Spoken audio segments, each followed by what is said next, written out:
안녕하세요. 연성고 친구들, 우리 학부모님들 만나서 반갑습니다. 저는 현재 국일학원에서 연성고를 담당하고 있는 강사 정찬현입니다. 여러분들도 그렇고 여러 학부모님들도 그렇고 고등학교라고 하는 곳에 진학을 하게 되면서 중학교랑 다른 부분들이 분명히 많이 존재를 할 것이고, 이 부분에 대해서 막연하게 기대감을 갖는 경우들도 있지만 오히려 거기에 대한 두려움이라든가 걱정이라든가 대학 입시와 연결이 되어 있다 보니까 그런 부분들에 대해서 궁금증, 그 다음에 걱정, 이런 것들이 많으실 거라고 생각이 돼요. 그래서 오늘은 여러분들과 연성고라고 하는 학교에서 내신이라고 하는 것이 어떤 식으로 산출되고 있는지, 그 다음에 그 연성고라고 하는 학교가 어떤 특성을 지니고 있는 학교인지, 그리고 시험 문제를 출제할 때에는 어떤 부분들을 중점적으로 출제를 하고 있는지, 이런 부분들을 좀 살펴보고, 여러분들은 학교에 잘 적응을 할 수 있게끔, 그 다음에 부모님들께서는 걱정하시는 부분들을 조금 덜 수 있게끔 그런 부분들을 같이 좀 알아가는 시간을 갖고자 합니다. 그래서 이 영상은 1부와 2부로 나뉘어 진행이 될 거고요. 1부 같은 경우에는 학생들과 부모님들이 모두 영상을 시청을 하시고 알아두셔야 할 부분들, 학교의 특징이라든가 그 다음에 학교 선생님의 경향이라든가 학교 내신 문제의 기출 유형, 그리고 그 학교에서 내신을 산출을 할 때 전교 인원수 대비 작년, 재작년 몇 명 정도가 1등급, 2등급 컷에 해당이 되었는지, 이런 것들을 좀 살펴보고 수행평가 경향까지 좀 살펴보고 넘어가도록 하고요. 2부에서는 아마 대부분 시청하시는 분들이 학생들이 될 텐데, 학교의 전반적인 기출 문제 유형을 실질적으로 보여드리고, 그 기출 문제가 어떤 식으로 출제가 된 문제 유형인지, 그리고 교과서 내용과 어떻게 연결이 되어 있고, 이런 것들을 대비하기 위해서는 어떻게 해야 하는지, 학원에서는 또 어떻게 대비를 하고 있는지, 이런 것들을 같이 살펴보도록 하겠습니다. 그러면 오늘은 먼저 학업 성취 상황에 대해 살펴보고, 그 뒤에 연성고의 일반적인 특징과 더불어 여러분들이 궁금해하시는 학교 특징을 조금 자세히 설명을 드리도록 할게요. 연성고 같은 경우에는 작년 기준, 작년에는 278명이 전교 인원이었습니다. 근데 재작년, 작년 대부분이 270명에서 280명 선에서 왔다 갔다 하는 신입생 인원수를 받는다라고 생각을 해주시면 될 것 같아요. 그래서 올해도 크게 변동은 없을 것 같고, 그러니까 이 정도 인원을 기준으로 했을 때 1등급 같은 경우에는 내신 4%에 해당이 되겠죠. 4%에 해당되기 때문에 1등급은 전교 11등까지, 그 다음에 2등급 같은 경우에는 전교 30등까지, 3등급은 전교 63등까지였다라고 생각을 하시면 됩니다. 그리고 위에 보시면 여러분들이 진짜 궁금해하는 것들이 학교의 일반적인 평균이라든가 이런 것들을 좀 궁금하게 여기실 텐데요. 저 학교 평균 같은 경우에는 이거는 1학기를 전반적으로 다 나타낸 부분이기 때문에 중간고사, 기말고사 점수가 좀 많이 편차가 있었다라고 생각을 해주시면 될 것 같아요. 이건 뒤로 넘어가서 왜 학교 평균이 67점대가 나왔는지 여기에 대한 설명을 좀 드리도록 하겠습니다. 자, 그러면 여러 학부모님들과 학생들이 어떤 식으로 해서 시험 대비를 해야 하고, 그 다음에 어떻게 학교 특징들이 있는지 이걸 좀 같이 살펴보도록 할게요. 일단 연성고라고 하는 학교는 기본적으로, 그러니까 대부분 학교 인원수가 한 280명 정도 되는 학교에서는 담당하시는 선생님들이 한 3분에서 4분 정도가 들어가실 거예요. 그래서 연성도 똑같이 기본적으로 3분 정도 들어가시고, 특이한 경우에는 이제 다른 학년을 담당하시는 선생님 한 분께서 한 반 정도를 이렇게 담당하시는 그런 부분들이 있기는 한데, 아마 올해 같은 경우에는 대부분 그러니까 3분 선생님께서 나눠서 수업을 들어가시는 형태가 되지 않을까라고 생각을 하고 있습니다. 그리고 일단 수업하시는 부분들은 학교 특징에 대해 먼저 설명을 드리도록 할게요. 수업은 교과서 중심으로 진행이 됩니다. 교과서 중심이라고 말씀을 드릴 수 있는 이유는 뭐냐 하면, 시험 범위에서 제외되는 부분이 존재하지 않습니다.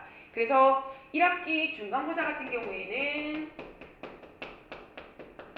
전체가 1단원에서 3-1까지가 중간고사 시험범위라고 봐주시면 될 것 같아요. 그리고 기말고사 같은 경우에는 3회 2단원부터 시작해서 그 다음, 그러니까 천재박이라고 하는 교과서의 상권까지가 기말고사 시험범위라고 생각을 해주시면 될 것 같습니다.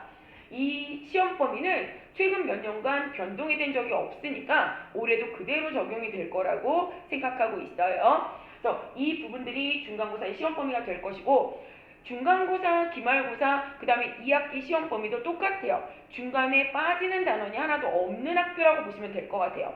그래서 앞에서부터 차근차근 진도를 나가실 거고, 학생들도 그 교과서 진도에 맞춰서 학교, 그 다음에 학원 진도 이런 식으로 좀 진행이 될 텐데, 가장 중요한 건 교과서 중심의 수업이 이루어질 겁니다. 교과서 중심의 수업이라고 얘기를 하는 것은 교과서 지문 내용의 분석이라든가 그 다음에 그 교과서와 관련되는 학습활동이라든가 이런 것들을 주로 확인하는 작업들이 학교 수업의 대부분이라고 생각을 해주시면 돼요. 근데 작년 같은 경우에 조금 특이한 부분들이 나타나기 시작했는데 교과서만 가지고 수업을 하시는 선생님이 계신 반이 있었고 교과서 내용을 교과서 똑같은 내용인데요. 교과서로 수업을 하시는 게 아니라 이 내용을 프린트를 자체적으로 만들어서 그 프린트로 설명을 하시는 부분들이 있으셨어요. 근데 중간고사 같은 경우에는 지금 문학 파트가 많이 포함이 되지 않기 때문에 이 부분은 조금 지켜봐야 할 것 같긴 한데 프린트 수업 같은 경우에는 어떠한 형태로 진행이 되느냐 선생님이 교과서 본문을 모두 다 프린트에 수록을 하셔서 그 부분에 가로라든가 이런 식으로 구멍을 뚫어 그 빈칸을 채우는 형태로 수업을 진행을 하십니다. 그래서 이 부분들은 자습서의 내용과 비슷하게 진행이 되긴 하는데 학교 선생님이 여기에 대한 해답을 제시를 한다거나 이랬을 때 중간에 이 부분들을 놓치는 경우에는 빈칸을 채울 수 없기 때문에 가장 핵심적인 내용들을 놓칠 가능성이 있습니다. 그래서 선생님이 수업을 하실 때 만약에 프린트로 수업을 진행하신 반 같은 경우에는 그 프린트의 빈칸이 무엇인지 그리고 어떤 선생님 같은 경우에는 수업을 들어오셔서 이 부분은 굉장히 중요해 그래서 별표를 해라 라고 강조를 하시는 선생님들도 계시더라고요. 그래서 그런 부분들을 꼭 핵심적으로 알고 넘어가셔야 할 것 같습니다. 그래서 일단은 1학기 중간고사 같은 경우에는 문학 파트에 해당되는 부분들이 있을 거고 그 다음에 화법과 작문과 연결되는 단원이 좀 같이 들어가 있어요. 그래서 화법과 작문 여기에 해당되는 지문들도 같이 학습을 하고 그리고 또 하나가 3-1이라고 얘기를 하는 게 문법과 관련되는 파트가 되는데 이 문법 파트가 의문의 변동이라고 하는 문법 파트가 될 겁니다. 물론 중학교에서 배우고 넘어온 부분이긴 하지만 이게 고등학교로 올라오게 되면 지칭하는 단어들도 좀 달라지고 그 다음에 선생님별로 강조하는 부분들이 좀 많이 다르기 때문에 이런 부분들을 확인을 하시면서 학교에서 문법 중에 어떤 것들을 조금 강조하시는지 이런 걸 좀 체크하실 필요가 있을 것 같습니다. 자, 그리고 두 번째 학교 특징은 수능형 문제가 출제가 된다라고 하는 부분이에요. 연속고가 재작년까지만 하더라도 수능형 문제가 많이 출제가 되는 학교가 아니었어요. 근데 작년 초반부터 시작을 해서 1학년, 2학년 시험 문제가 같이 바뀌기 시작을 하면서 1학년 문제, 2학년 문제가 중간고사를 제외한 나머지 모든 시험들이 다 수능형으로 출제가 되기 시작했습니다. 수능형 문제라고 얘기를 하는 것은 단순하게 지문의 내용을 내신 암기 형태로 해서 지문을 읽는다 해서 정답을 고를 수 있는 게 아니라 밑에 선택지를 분석하는 방법이라든가 위에 있는 보기와의 감상이라든가 이런 문제 유형을 알고 풀어야 정답을 고를 수 있는 문제 유형들로 구성이 되어 있고 자, 보기를 활용한 문제들이 나온다라고 말씀을 드렸는데 그 보기에 교과서 외부와 관련되어 있는 지문들 또는 교과서 외부의 내용들과 관련되어 있는 부분들이 제시가 되고 있습니다. 그래서 평소에 교과서 내용만을 암기하는 내신 위주의 공부라든가 수업이라든가 이런 것들을 한다면 연송에서는 앞으로는 좋은 점수를 받기는 조금 어렵다라고 생각을 해주시면 될 것 같아요.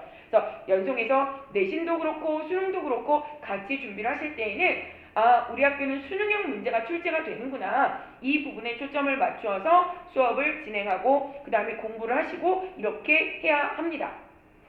그리고 세 번째는 문제 출제 부분. 이거 굉장히 중요한 부분이죠. 연송은 그러니까 시험 파트별로 선생님이 나뉘어서 시험 문제를 출제를 하세요. 그래서 문법을 출제하는 선생님, 그 다음 문학을 출제하는 선생님, 그 다음 화작 파트를 출제하는 선생님 이런 선생님들이 번갈아 가면서 문제를 출제를 하시는데 이게 작년 같은 경우에는 어떤 경우가 있었느냐 하면 이 담당별 선생님이 문제를 출제를 하실 때 본인 반에서 강조를 한 부분들이 나타나 있습니다. 화면이 넘어가 버렸네요. 본인 반에서 강조한 부분들이 분명히 존재할 거예요. 그래서 이 부분 같은 경우에는 특히 작년 같은 경우에 어떤 문제가 있었느냐 하면 본인이 전공을 문법 전공을 한 선생님이 계셨어요. 그래서 이 문법 전공한 선생님 같은 경우에는 문법을 의문의 변동이라고 얘기를 쓸 경우에는 의문의 개념부터 시작을 해서 이 의문의 변동이 나타나는 이런 부분들을 다 꼼꼼하게 설명을 하셨고 그리고 가장 대표적으로 사이스토리 현상을 설명을 하실 때, 그러니까 일반적으로 다른 선생님들 같은 경우에는 교과서 안에 나와 있는 예문, 그 다음에 교과서 안에 있는 내용만 가지고 설명을 하셨다면, 이 선생님 같은 경우에는 프린트를 가지고 그 밑에다가 이게 왜 나타나는지, 그 다음에 사이스토리 현상이 나타나는 여러 가지 가장 무엇들 문법적인 부분들을 여러 개로 나누어 설명을 하시면서 각각의 예문들까지 이걸 다 적어주신 그런 수업이었습니다. 그래서 문법 문제가 출제가 될 때에도 이 부분들이 시험 부분에 반영이 되었고, 그리고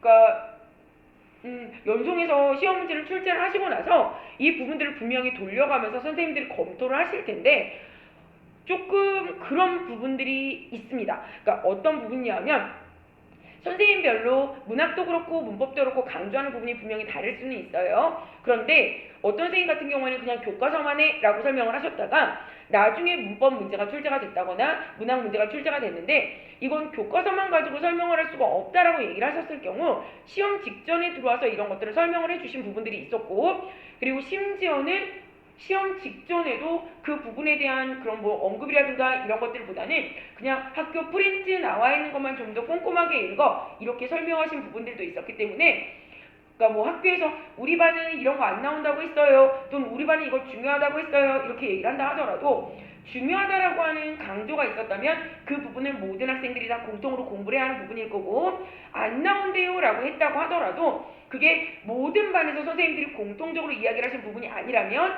그 부분은 반드시 학습을 하고 넘어가셔야 할 것 같아요.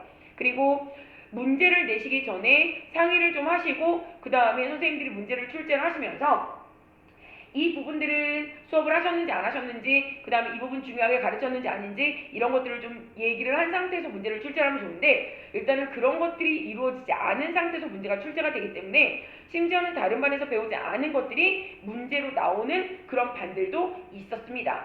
그래서 학원에서는 이런 부분들을 여러 학생들이 이야기하고 필기한 내용들을 바탕으로 해서 빼놓지 않고 다 학습을 하고 갈 수 있게끔 그렇게 준비를 하고 있습니다. 그리고 아까 말씀드렸듯이 수능형 문제가 출제가 된다라고 얘기를 했는데요. 또 하나의 특징이, 이거는 21년도에 나오지 않았어요. 21년도에는 그냥 외부 지문을 내겠다라고 얘기를 해서 아 이게 들어가는구나 정도만 확인을 했었는데, 작년 중간고사는 아니었고요. 이게 기말고사부터 뭐가 출제되었느냐, 모의고사가 시험 범위에 첨가가 되기 시작을 했습니다. 근데 뭐 주변에 있는 다른 학교 같은 경우에는 몇 개년 모의고사를 출제를 한다거나 아니면 뭐 그전에 배웠던 3월 모의고사, 6월 모의고사 이거 전체가 시험 범위야 이렇게 얘기를 하기도 하지만, 연송 같은 경우에는 모의고사를 지정해주는 경우라고 봐주시면 될 것 같아요. 이건 작년 기준입니다. 그래서 모의고사 지문을 2개 정도 지정을 해주시고 여기에 해당돼서 시험 범위에 포함을 시켜버려요. 근데 당연히 모의고사에 대한 지문 설명은 이루어지지 않습니다. 그리고 여기서 뒤에서 덧붙여 설명을 할 건데요. 모의고사 문항은 5문항 정도가 출제가 된다라고 생각을 하시면 될 것 같아요. 그래서 비중이 크지는 않지만, 그러니까 지문 같은 경우에 현대문학, 고전문학이 골고루 섞여 나오는 형태거든요. 그래서 이 부분에 대한 준비가 되어 있어야 이 5문제, 학교 내신에서 5문제면 3.5씩만 하더라도 점수 비중이 어느 정도 되는지 예상이 되시죠? 자, 이 부분에 대한 대비가 꼭 이루어져야 하기 때문에, 그러니까 처음에 3월달 같은 경우에는 학교 적응하기도 좀 힘들고 모의고사 같은 경우에 별로 중요하지 않을 거야 라고 생각을 해서 3월 모의고사를 그냥 대충 보고 넘기는 학생들이 있어요. 근데 3월 모의고사 같은 경우에도 분명히 학교 내신에 반영되는 부분들이 있고, 그리고 이것들도 학생들을 평가하는 기준이 되기 때문에 여기에 대한 대비라든가 이런 것들도 착실하게 쌓아가셔야 할 것 같습니다. 그리고 모의고사 시험지는 분명히 학교 내신에 포함이 된다라고 하는 전제하에 시험이 끝나고 나면 그 즉시 문제를 분석을 하고 지문을 확인하고 이 작업이 이루어져야 나중에 실제로 시험 대비 들어갔을 때 이 모의고사 지문 분석을 조금 더 쉽게 그러니까 쉽게 뭐 할 수 있게끔 확인할 수 있는 그런 작업이 이루어질 겁니다. 그리고 마지막에 가장 중요하게 여겨질 텐데요. 연송은 중간고사 시험은 굉장히 쉽게 출제가 돼요. 근데 그건 1학기 기준입니다. 2학기는 중간고사, 기말고사의 난이도 차이가 별로 없습니다. 근데 1학년 1학기 같은 경우에는 아마 신입생에 대한 배려? 그러니까 중학교에서 처음 올라와 고등학교 문제를 처음 접하기 때문에 중간고사는 굉장히 쉽게 출제가 될 거예요. 그러니까 이 부분은 재작년 같은 경우에 중간고사가 매우 쉬워서 그러니까 재작년 기말고사 같은 경우에 난이도를 좀 조절하기 위해서 기말고사가 좀 어렵게 나오겠구나라고 예상을 했었어요. 그래서 학생들한테 중간고사가 너무 쉬웠으니까 기말고사는 조금 꼼꼼하게 준비를 해야 한다라고 얘기를 했었고, 실제로 학교 시험 문제가 중간고사, 기말고사 난이도가 굉장히 많이 벌어지는 상태로 출제가 됐었어요. 근데 이게 2학기가 딱 됐더니 2학기 중간고사, 기말고사가 거의 유사한 형태로 출제가 됐었거든요. 그래서 작년 22년도 학생들에게 어떤 식으로 설명을 해줬느냐, 1학기 중간고사는 조금 쉬울 수 있어. 근데 1학기 기말고사 같은 경우에는 1학기 중간고사와 점수 차이가 좀 많이 벌어질 거니까 이런 부분들을 조금 심각하게 고민을 해보고 내가 잘하는 파트, 못하는 파트 어떻게 공부를 해야 할지 좀 고민을 해봐야 해 라고 얘기를 하고, 2학기 시험으로 딱 넘어갔더니 어머, 2학기 시험은 중간고사, 기말고사가 1학기 기말고사의 난이도로 출제가 되었습니다. 그래서 아마 1학기 기말고사 같은 경우에는 학교 평균이 50점대가 나올 그런 상황이었으니까 학생들 입장에서는 굉장히 좌절도 좀 많이 하고, 내가 1학기 중간고사 때는 점수가 좀 잘 나왔는데 왜 성적이 계속해서 이렇게 저조할까요? 라고 고민하는 친구들, 그 다음에 같은 파트의 문제를 계속해서 틀려라고 하는 친구들, 이런 친구들이 굉장히 많이 발생을 했습니다. 그래서 올해 같은 경우에도 조심스럽게 예상을 해볼 때 중간고사는 조금 쉽게 나올 가능성이 어느 정도 존재를 해요. 근데 문제라고 하는 것은 쉽게 나오면 쉽게 나오는 대로, 어렵게 나오면 어렵게 나오는 대로 분명히 거기에 대한 부분, 그러니까 여러 가지 요소들이 있을 것 같아요. 그러니까 그런 부분들을 좀 고려를 해야 되는데, 중간고사가 쉽게 출제가 되면 이건 등급의 문제가 생길 수 있어요.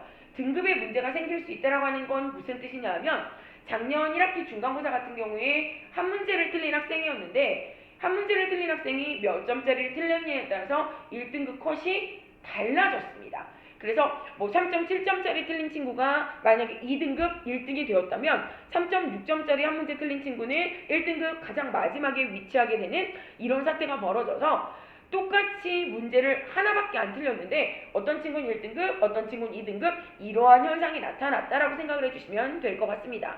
그래서 중간고사 같은 경우에는 그러니까 내가 이 문제를 다 맞아야겠구나 라고 하는 생각으로 좀 준비를 해주셔야 하고, 이에 비해서 기말고사 같은 경우에는 난이도가 급격하게 올라가 버려요. 그래서 수능형 문제가 출제가 되고 외부 지문들이 등장을 하기 시작하고, 문법 파트가 1학기 중간고사 같은 경우에는 의문의 변동이었는데 기말고사 같은 경우에는 거기에 플러스 시켜서 한글 맞춤법이 출제가 되는 부분이라 모든 걸 다 암기 위주로 해야 되는 부분이 될 겁니다. 근데 이것도 수능형 문제가 출제가 되다 보면 단순 암기가 아니라 위에 보기를 주고 그 보기와의 일치라든가 보기의 적용 문제라든가 이런 것들이 나오기 때문에, 그러니까 학생들 입장에서는 시험 난이도가 굉장히 어려워졌어요 라고 하는 학생들이 많아지는 시험이 1학기 기말고사라고 생각을 해주시면 될 것 같아요. 그래서 이 부분들에 대한 적절한 대비가 이루어져야 학교 고등학교 진학해서 1학년 내신이라든가 이런 것들을 여러분들이 좀 더 철저하게 관리할 수 있다라고 생각을 해주시면 될 것 같습니다. 자, 그러면 두 번째 부분 좀 넘어가 보도록 하겠습니다. 두 번째 부분은 연성이라고 하는 학교의 내신 출제 경향에 대해서 조금 더 구체적으로 살펴보도록 할게요. 자, 아까 말씀드렸듯이 연성고는 모의고사를 포함하여 문제가 출제가 될 거예요. 그래서 범위는 작년 같은 경우에는 대부분 문학 파트 지정이 되었고요. 문학 파트 2지문 정도, 그리고 거기에서 아까 말씀드렸듯이 출제되는 문항은 5문항 정도가 될 거예요. 근데 작년에는 1학기 때에는 모의고사에서도 고전 문학이 출제가 된다 하더라도 그 고전 문학이 고전 그대로 나오지 않기 때문에 문제가 안 될 텐데, 이게 2학기로 넘어가게 되면 2학기에서는 그러니까 중세 국어를 배우기 때문에 그 고전이 고전 문학 그대로 출제가 될 거예요. 그래서 이 부분에 대한 대비라든가 이런 것들이 이루어져야지만 연송이라고 하는 고등학교에서 좀 더 좋은 점수를 받을 수 있으실 겁니다. 자, 그리고 중간고사 같은 경우에는 아까 말씀드렸듯이 대체적으로 다 평이한 문제 위주로 출제가 되는데 평이하다라고 얘기를 한다고 해서 문제가 되게 쉽지는 않습니다. 그러니까 일반적으로 감상 문제, 일치 여부 문제 이런 것들 다 그대로 출제가 되고요. 그 다음에 보기와의 감상 문제 이런 것들이 나온다라고 생각을 해주시면 될 것 같아요. 근데 조금 조심스럽게 예상을 해보면 작년, 재작년 같은 경우에는 우리 학교가 이런 학교야 라고 하는 걸 좀 보여주기 위해서 문제가 중간고사가 좀 쉬울 수 있었지만 올해 같은 경우에는 이걸 2년 이상 실시를 했기 때문에 중간고사부터 외부 지문의 활용이라든가 난이도의 상승이라든가 이런 것들이 있을 수 있어서 여러분들이 시험 대비를 하실 때에는 그러니까 좀 더 어려운 고난도의 문제라든가 아니면 응용 문제라든가 이런 것들을 조금 접하고 가셔야 할 것 같습니다. 그리고 기말고사는 아까 말씀드렸듯이 난이도가 굉장히 급격하게 상승이 되는데요. 이 난이도의 급격한 상승에 가장 큰 영향을 주는 게 문법 파트가 될 거예요. 이 문법은 중간고사도 그렇고 기말도 그렇고 둘 다 몇 문항씩 출제가 되느냐? 둘 다 8문항씩 출제가 됩니다. 근데 여러분들이 학교 그 시험 대비 자료라든가 이런 것들을 받으시면 좀 더 자세히 살펴볼 수 있겠지만 중간고사 문법 같은 경우에는 대부분 정도 아니면 상문제가 좀 하나 뭐 이렇게 끼어 들어간다면 기말고사에 나오는 8개의 문법은 작년 기준으로 봤을 때 문제가 8문항이었으면 그 중에 3문제가 가장 난이도 최상 문제, 그 다음에 뭐 나머지 3문제가 중문제, 그리고 그 나머지 문제들도 난이도가 많이 쉬운 문제가 아니라 그러니까 문학이라든가 일반적으로 다른 파트의 문제보다는 조금 어렵게 출제되는 게 문법이라고 봐주시면 될 것 같아요. 그리고 문학 같은 경우에 외부 지문이 출제가 되는데 이 외부 지문이라고 얘기를 하는 게 작년 기준으로 1학기 기말고사까지는 어떠한 형태로 출제가 되었느냐? 얘가 어디에 활용되는 형태예요? 선택지에 활용되는 형태로 출제가 됐었어요. 근데 조금 특이한 변화가 어디가 되면은 2학기로 넘어가면서 얘가 어떤 형태로 바뀌느냐? 지문의 외부 지문이 활용되기 시작합니다. 지문의 외부 지문이 활용되기 시작하는데 이 문제가 일반적으로 모의고사에 나와 있는 외부 지문이라든가 이런 것들은 문제가 만약에 1, 2, 3 이렇게 나오고 앞에 지문이 가나 이렇게 주어졌는데 얘가 교과서 내부 지문이고 얘가 교과서 외부 지문이다 라고 얘기를 한다면 첫 번째 1번 문제, 그러니까 이게 재작년까지는 다 이렇게 출제가 됐었어요. 자, 1번 문제는 누구와만 관련해서 가만 읽으면 풀 수 있게끔, 자, 그 다음에 2번 문제 같은 경우에는 나만 읽으면 풀 수 있게끔, 그 다음에 3번 문제가 가와 나를 다 알아야 문제를 풀 수 있게끔 출제를 했다면 작년 같은 경우에는 문제가 좀 특이하게 출제가 됐던 게 1번도 2개를 다 알아야 문제를 풀 수 있고 2번도 2개를 다 분석을 해야지만 문제를 풀 수 있고 3번도 2개를 다 알아야만 문제를 풀 수 있게끔 출제가 되어버린 거예요. 그래서 이렇게 된다면 그러니까 교과서 지문 같은 경우에는 미리 살펴보고 대비를 하고 이렇게 가지만 외부 지문 같은 경우에는 이거를 그냥 기본적으로 시라면 시, 소설이라면 소설 이런 것들을 읽어낼 수 있는 훈련이 되지 않은 학생들 같은 경우에는 그러니까 예전에는 만약에 3문제가 출제가 되면 그 중에 1문제, 2문제는 풀 수 있었다라고 친다면 작년 같은 경우에는 나머지 3문제를 모두 다 찍어야 하는 그런 사태가 좀 발생을 했었습니다. 그래서 학생들의 입장에서는 이러한 부분들도 난이도가 상승을 했다라고 느낄 수 있는 큰 요소로 작용을 했기 때문에 일단 작년 기준으로 했을 때 외부 지문이 선택지가 아니라 지문으로 활용이 되었었고 그래서 외부 지문을 분석하는 방법이라든가 기본적인 훈련들이라든가 이런 것들이 이루어지지 않으면 연속고에서 국어 점수가 그다음 높게 나오지는 않을 거다라고 생각을 해주셔야 할 것 같습니다. 그러니까 학교의 내신 출제 부분들은 이런 식으로 출제가 된다라고 생각을 해주십시오.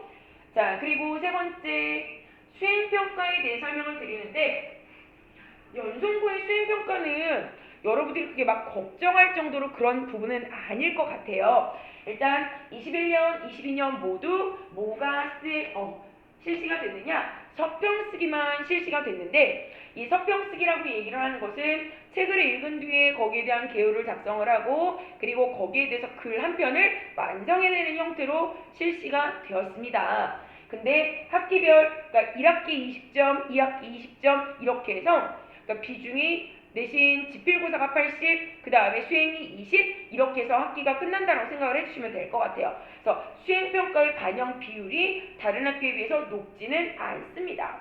그래서 아마 올해도 그냥 그대로 가지 않을까라는 좀 생각이 들고 있고 자 그리고 21년 같은 경우에는 학교에서 관련되는 도서들을 지정을 해주셨었는데 이 지정 도서가 굉장히 많았어요.